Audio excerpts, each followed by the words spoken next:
अस्सलामुअलैकुम, आप देख रहे हैं डॉन न्यूज़। मैं हूं नाइला असगर। हेडलाइंस आप जान चुके हैं, अब आपको अपडेट करें। मसूम रोड पर खुदकुश धमाके में 3 अफराद जाँ बहक और 15 से ज्यादा जख्मी हुए हैं। इसी मुतालिक मजीद तफसीलात जानते हैं डॉन न्यूज़ के नुमाइंदे गालिब निहात से। गालिब, बताइएगा क्या तफसीलात है इस बारे में मजीद?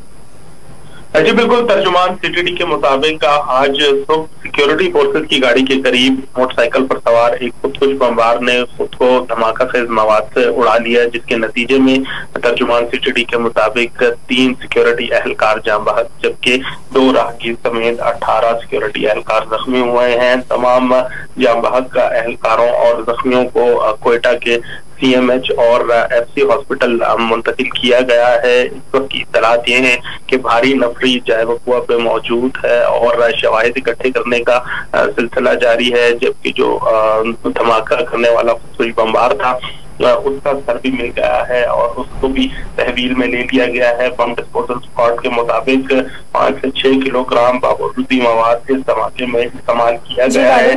इस इलाके में पुलिस, FC और दीगर कानून नाफिज करने वाले इदारों के एहलकार मौजूद हैं और इलाके को मुकम्मल तौर पर कॉर्डन ऑफ कर रखा है। जी, बहुत शुक्रिया अपडेट्स के लिए आपका गालिब।